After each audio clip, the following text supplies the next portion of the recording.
La situation nécessite quelques éclaircissements. Il est de notre devoir de journaliste de ne pas tout prendre pour argent comptant. Écoutons cette interview de Christian Estrosi. C'est en début d'après-midi. Il sort du commissariat Foch. Il a normalement des informations. Et voici ce qu'il nous livre sur la situation de Geneviève Leguet, cette dame qui a été bousculée.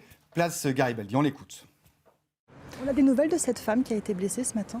Oui, je sais, c'est regrettable puisque je sais que ça n'est pas dans un heurt avec la police. Elle a trébuché et forcément toute personne qui est blessée aujourd'hui, que ce soit dans cette circonstance ou dans d'autres, c'est toujours malheureux, mais je crois que ce sont des blessures superficielles, qu'aujourd'hui elle est prise en main.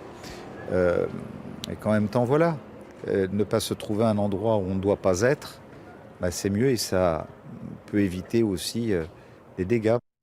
Donc pour lui, vous l'entendez, Geneviève Leguet est tombée toute seule, ou presque. Je vous propose de regarder les images que notre équipe, qui était au cœur de cette charge, a filmées hier. Regardez, on voit bien que le rideau de CRS, en fait, bouscule Geneviève Leguet, qui tombe par terre. On voit son drapeau par terre, là, à ce moment-là. Et Christian Estrosi, je vous rappelle, a dit, lui, qu'elle a trébuché. Donc là, je pense qu'il y a une petite distorsion d'information.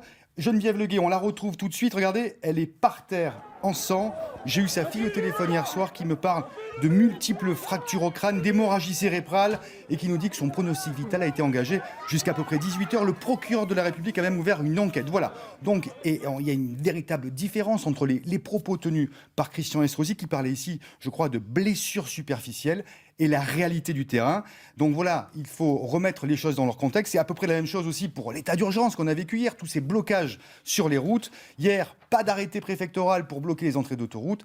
Et curieusement, après avoir sollicité la préfecture, ce matin, regardez, c'est ici, le préfet prend un arrêté pour entériner la fermeture des 6 entrées d'autoroute. Regardez, c'est ce matin. Mais hier, il n'y avait rien, donc une forme d'état d'urgence. Il faut qu'on dise les choses sur France 3 Côte d'Azur.